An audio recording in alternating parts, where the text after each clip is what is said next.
कलश टीवी का सीरियल नयनतारा इन दिनों दर्शकों के लिए बेहद दिलचस्प बन चुका है। कहानी लगातार नए ट्विस्ट और टर्न्स के साथ आगे बढ़ रही है। शावली बार बार सुरजो की जिंदगी से जाने का नाम नहीं ले रही। नयनतारा कितनी भी कोशिश कर ले, शावली उसकी हर योजना को अधूरा कर देती है। मगर नयनतारा भी उतनी ही चालाक और होशियार है। इस बार उसने ठान लिया है कि चाहे कुछ भी हो, शावली को हार माननी ही पड़ेगी। इसलिए नयनतारा ने एक बड़ा कदम उठाया। उसने ऐसे गुरुजी को बुला लिया जिन्हें सुरजो दिल से मानता है, जिनकी पूजा करता है। छोटे महाराज को शावली ने पहले ही डराकर भगा दिया था, मगर अब जो बड़े गुरु आए हैं वे इतने ताकतवर हैं कि शावली भी उनके सामने कांप उठती है। जब सुरजो खुद शावली का हाथ पकड़कर उसे गुरुजी के पास लाता है तो माहौल और भी गंभीर हो जाता है। सबकी नजरें शावली पर टिकी हैं। क्या वह पूजा की चौकी पर बैठ पाएगी या उसके भीतर छिपा भय उसे रोक देगा?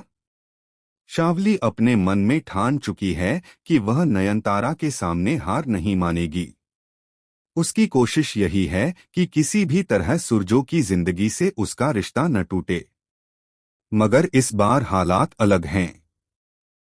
पूजा पाठ की गूंज, मंत्रों की ध्वनि और गुरुजी का तेज सब मिलकर शावली की आत्मा को कंपा देते हैं। वह बार बार कोशिश करती है कि अपने भीतर के डर को छुपा ले, मगर उसकी आंखों में साफ दिखाई देने लगता है कि वह टूटने लगी है। नयनतारा का विश्वास बढ़ता जा रहा है।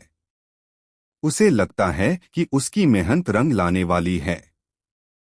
वह मन ही मन प्रार्थना करती है कि मोनालिसा का शरीर छोड़कर शावली हमेशा के लिए उनकी जिंदगी से चली जाए। अगर ऐसा हो गया तो एक बार फिर से सूरज और नयनतारा एक साथ एक ही छत के नीचे सुख और शांति से जी पाएंगे। पूजा का माहौल और भी गहन हो जाता है। दीपक की लौ तेज जलने लगती है, मंदिर की घंटियां गूंज उठती हैं।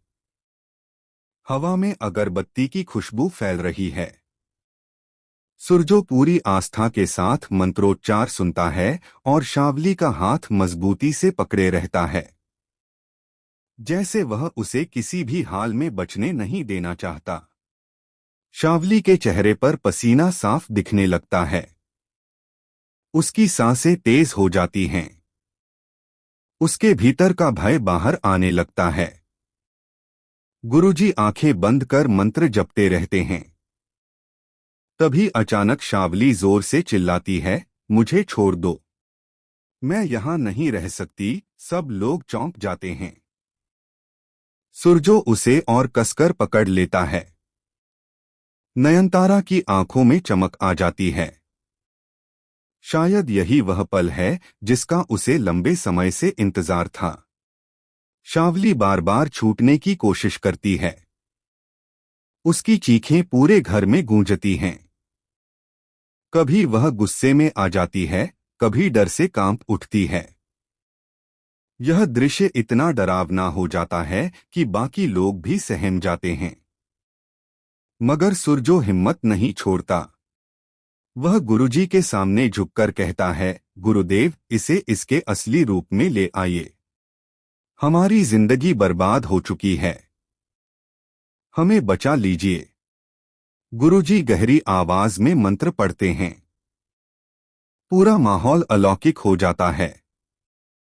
अचानक हवा तेज चलने लगती है, खिड़कियां अपने आप खुल बंद होने लगती हैं। ऐसा लगता है जैसे घर में कोई अनदेखी शक्ति घूम रही हो। शावली जमीन पर गिर पड़ती है और जोर जोर से हंसने लगती है। उसकी हंसी सबके दिलों को हिला देती है। नयनतारा डरते डरते भी साहस दिखाती है। वह आगे बढ़ती है और कहती है, शावली, अब तेरा अंत आ चुका है। तू कितनी भी कोशिश कर ले, सुरजो को मुझसे दूर नहीं कर सकती। शावली गुस्से से उसकी ओर देखती है और कहती है, नयनतारा, तू सोचती है कि जीत तेरी होगी,